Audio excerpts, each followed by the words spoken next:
Kishoreganj is politically very important district. যিনি nomination পাবেন তার পক্ষেই আমরা কাজ করব এবং আমরা নিবেদিতভাবে সেই প্রার্থীকে বের করে আনবো। জনাব তারেক রহমান যদি এখানে নতুন নেতৃত্ব চায় তাহলে আমার বিষয়টা বিবেচনা উনি আসতে পারেন। ব্যারিস্টার আতিকুর রহমান, আমি কিশোরগঞ্জ 1,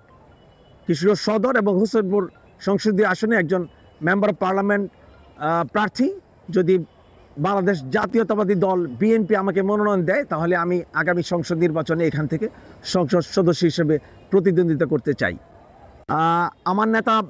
জনাব তারেক রহমান, বিএনপির ভারপ্রাপ্ত চেয়ারম্যান, উনি বলেছিলেন যে Kishoreganj is politically very important district. কারণ 1991 সালে এখান থেকে কিন্তু 60টি আসনের মধ্যে 5টি বিএনপি পেয়েছিল। এরপরে পরবর্তীতে কিন্তু এই ধারাবাহিকতাটা কিছুটা হলেও কিন্তু কন্টিনিউ হয়নি। এখন এটা এই যে বিগত সময়ের যে চিন্তাটা ছিল, মানে মানুষ যেভাবে চিন্তা করেছে, মানুষের চিন্তা এবং কথার মধ্যে যে আগে অনেক বছর যাবৎ যে ধারাবাহিকতাটা, তার থেকে একটা ভিন্নতা আসবে, নতুন কিছু আসবে। এবং কিশোরগঞ্জের যে সেই পুরনো বিএনপির যে ঐতিহ্যটা, যে নতুন করে কিশোরগঞ্জে একটা অনন্য উচ্চতায় জনাব তারেক রহমান চিন্তা করছেন, সেই দৃষ্টিকোণ থেকে যে একটা আরও ভালো নেতৃত্ব কিশোরগঞ্জ থেকে দেওয়া যায় কি না, আরও রোবাস্ট এবং ওয়েল কানেক্টেড, মানুষের সাথে আরও বেশি সংযোগ আছে, কিংবা মানুষকে বুঝতে পারে, নতুন তরুণদের ভাবনাকে বুঝতে পারে, 5ই আগস্টকে ধারণ করতে পারে। এই যে জেনজি এবং অন্যান্য যে আধুনিক বিশ্বের এবং আধুনিক যুগের যে চিন্তা ভাবনা, এগুলো অনেকগুলো বিষয় কিন্তু এখানে যোগ্যতার প্রশ্ন আছে। আপনি বিগত সময় দলের সাথে কতটুকু সম্পৃক্ত ছিলেন, আপনি মানুষের জন্য কতটুকু নিবেদিত ছিলেন, এগুলো অনেকগুলো ফ্যাক্টর জড়িত। যার কারণে কিন্তু আমরা দেখেছি যে এই যে 1 সপ্তাহ আগে যে মানুষের চিন্তা ভাবনা ছিল, কিশোরগঞ্জের মানুষের কথাবার্তার মধ্যে যে নেতৃত্ব আসার কথা ছিল কিংবা যেভাবে হওয়ার কথা ছিল, সেটা কিন্তু হয়নি। এটা কিন্তু অনেককে সারপ্রাইজ করেছে, কিন্তু আমি কিন্তু ব্যক্তিগতভাবে সারপ্রাইজ হইনি। আমার ধারণা ছিল জনাব তারেক রহমান কিশোরগঞ্জকে নিয়ে যেভাবে ভেবেছেন এবং যেভাবে চিন্তা করেছেন এবং যেভাবে অ্যানালাইসিস এবং এক্সামিন করেছেন, মানুষকে নিয়ে যে একটা উচ্চতায় জনাব তারেক রহমান চিন্তা করছেন, সেই চিন্তার বাস্তবে রূপ দেওয়ার জন্যই কিন্তু কিশোরগঞ্জ সদর আসনে, বিশেষ করে সবচেয়ে গুরুত্বপূর্ণ আসন কিন্তু এটা কিশোরগঞ্জ, এবং এটা উনি ওনার মুখ থেকে বারবার বলেছেন। কিন্তু তারই ধারাবাহিকতায় কিন্তু উনি এই ইলেকশনটাকে, এখন মানুষের পালসটা জনাব তারেক রহমান সাহেব বোঝার চেষ্টা করছেন যে এই 1 সপ্তাহ আগে কিশোরগঞ্জের মানুষের চিন্তাভাবনা কী ছিল, বর্তমানে কিশোরগঞ্জের মানুষের চিন্তাভাবনা কী ছিল, কিশোরগঞ্জে কোনো নতুন নেতৃত্ব আছে কিনা, যে নেতৃত্ব এই জেনজিকে ধারণ করতে পারবে, তরুণ প্রজন্মকে ধারণ করতে পারবে, গ্লোবালাইজেশনকে ধারণ করতে পারবে, গ্লোবাল ওয়ার্মিংকে ধারণ করতে পারবে, এবং আধুনিক বিশ্বের চিন্তা ভাবনাগুলোকে ধারণ করে মানে এই কিশোরগঞ্জকে এগিয়ে নিয়ে যেতে পারবে। যে উন্নয়নের ছোঁয়া থেকে কিশোরগঞ্জ বঞ্চিত, একজন রিয়েল ল মেকার, রিয়েল একজন লিডারশিপ যেন পায়। শুধু তাই না, সেই লিডারশিপকে ভবিষ্যতে কি গ্রুমিং করে একটা অন্যান্য উচ্চতায় নেওয়া যায় কিনা, আমার কাছে মনে হয় এরকম অনেক কিছু থাকতে পারে। এবং এই গুঞ্জন এবং এই কথা কিন্তু কিশোরগঞ্জের মানুষের মধ্যে অলরেডি শুরু হয়েছে। তো কাজে আমি মনে করি ভালো কিছু আসবে ইনশাল্লাহ। এখন যাকেই দিবে ডেফিনেটলি আমরা তার পক্ষেই থাকবো। যিনি নমিনেশন পাবেন তার পক্ষেই আমরা কাজ করব এবং আমরা নিবেদিতভাবে সেই প্রার্থীকে বের করে আনবো। তবে আমি নিজেও যেহেতু ক্যান্ডিডেট, আমি মনে করি জনাব তারেক রহমান যদি চিন্তা করেন যে না, নতুন প্রজন্মকে ধারণ করার মতো, কারণ এখানে যে কয়েকজন প্রার্থী ইন্টারভিউতে দিয়েছেন তার মধ্যে আমি সর্বকনিষ্ঠ, কাজে এই বিষয়গুলো চিন্তা করে, যেহেতু আমি এদের সাথে আমার যোগাযোগটা এবং আমি কিছুটা হলেও আমি ওদের পালসটা বোঝার চেষ্টা করি, এবং আমার বয়স, চিন্তা ভাবনা, এবং আমি কিছুটা সময় যেহেতু দেশে বাইরে ছিলাম, সব কিছু মিলিয়ে আমার কাছে মনে হয় যে না, আমি ওদেরকে ধারণ করতে পারি, ওদেরকে কাছাকাছি যেতে পারবো। এবং তাদের মধ্যে আমি কোনো এইজ গ্যাপ, যে ডিফারেন্ট যে এইজ গ্রুপ থাকে, এইজ গ্যাপ থাকে,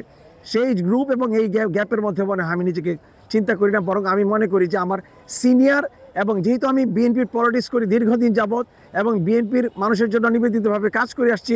বিগত সময়ে, আমি মনে করি সিনিয়র নেতৃত্বের সাথে আমার যেরকম সম্পর্ক, একইভাবে আমার মানে আমার যে কনিষ্ঠ যারা আছে তাদের সাথে আমার একইভাবে সম্পর্ক। এবং জনাব তারেক রহমান যদি এখানে নতুন নেতৃত্ব চায় তাহলে আমার বিষয়টা বিবেচনা উনি আসতে পারেন, এবং আমি আশাবাদী হয়তো সেটা হলে উনি আমাকে কিশোরগঞ্জ 1 কিশোরগঞ্জ সদর এবং হোসেনপুর আসন থেকে উনি আমাকে আগামী যে সংসদ নির্বাচনে একজন মেম্বার অফ পার্লামেন্ট প্রার্থী হিসেবে আমাকে কিশোরগঞ্জ থেকে প্রতিদ্বন্দ্বিতা করার সুযোগ দেবেন এবং ইনশাল্লাহ আমি যদি আমাকে সুযোগ দেওয়া হয় তাহলে কিশোরগঞ্জকে আমি একটা অনন্য উচ্চতায় নিব বলে আমি বিভিন্ন কিন্তু অলরেডি প্রিন্ট এবং ইলেকট্রনিক মিডিয়াতে আমি বলেছি। যে 31 দফা দিয়েছেন, এই 31 দফার কিন্তু অনেকগুলো দফায় কিন্তু মানে সংস্কার, যেটাকে বলে সংস্কার কেন্দ্রিক, সেই সংস্কার কিন্তু রাষ্ট্রের সংস্কার। রাষ্ট্রের সংস্কারের জন্য কিন্তু যারা লকে ধারণ করে এবং সংস্কার কেন্দ্রিক চিন্তা ভাবনাকে বোঝে, মানে সংসদ গভীরভাবে বোঝে, কিংবা কনস্টিটিউশন মানে আমরা যে সাংবিধানিক আইন বলেন, এবং উন্নত বিশ্বের যে ধরেন United states of America, United kingdom, কিংবা আমাদের পার্শ্ববর্তী দেশ ইন্ডিয়ায়, এইসব দেশে দ্বিকক্ষ বিশিষ্ট পার্লামেন্ট করতে গেলে কীভাবে হবেন, যার কারণে কিন্তু এইসব বিষয়ে গভীর জ্ঞান রাখেন, নলেজ রাখেন, কিংবা এগুলোর সাথে সম্পৃক্তভাবে কাজ করেন, এই ধরনের মানুষ যদি হয় তাহলে কিন্তু, আর যদি কোনো কারণে দেখা যায় যে আপনি কিন্তু মানে যদি জ্যেষ্ঠ হয়ে যায় তাহলে কিন্তু ওনাদেরকে দিয়ে হয়তো এইভাবে কাজ করানোটা এবং এই ভিশনটাকে বাস্তবায়ন করার ক্ষেত্রে কিন্তু একটা, আমি বলছি না ওনারা পারবেন না, আমি বলছি যে সেই ক্ষেত্রে কিন্তু অনেক লিমিটেশন চলে আসতে পারে। যে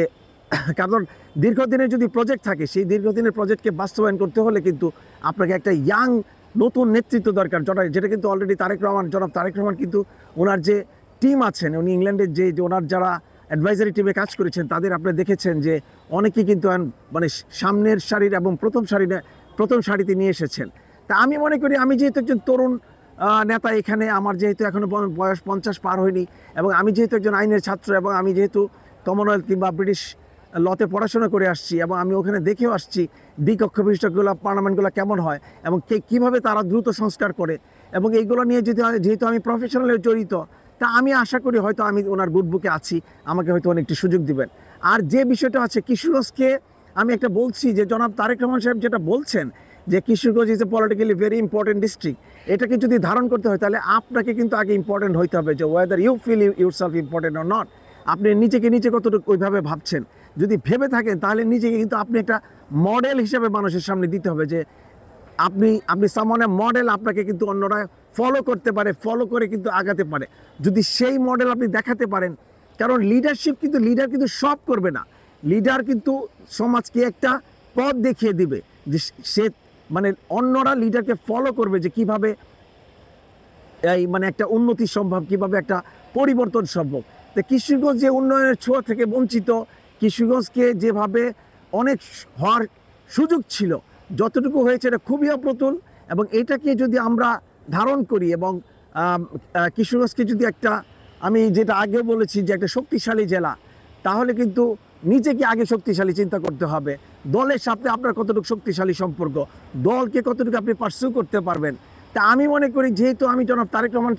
সাহেবের মামলায় কাজ করেছি, বেগম খালেদা জিয়ার মামলায় কাজ করেছি, ওনাদের সাথে আমাদের মানে একটা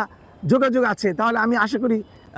আশা করি যদি আমি, এবং পার্সুয়েশনে যেহেতু আমার পেশা, মানে কাউকে মানে আমি যখন কোর্টে থাকি তখন আমি বিচারপতিকে পার্সু করি, আমরা যখন out of the court settlement করি তখন আমরা পার্সু করি, পার্সুই যেহেতু আমার প্রধান পেশা, তাহলে আমি হোপফুল যে আমার জেলাকে, আমার জন্মস্থানটাকে একটা উচ্চতায় নেওয়ার জন্য আমি আমার যে শীর্ষ নেতৃত্ব ওনাদেরকে আমি পার্সু করে কিশোরগঞ্জকে যেন একটা বিশেষ ফোকাস, কারণ জনাব তারেক রহমান আগে নিজে থেকেই উনি এখানে ফোকাস করেছেন, সেই ফোকাসের ধারাবাহিকতা যদি আমি জিনিসগুলো সামনে প্লেস করি, আমি আশা করি যদি এখান থেকে আমি নির্বাচিত হতে পারি তাহলে সেই কিশোরগঞ্জবাসীর যে স্বপ্ন, আমার যে স্বপ্ন, সেগুলো বাস্তবায়িত হবে ইনশাআল্লাহ।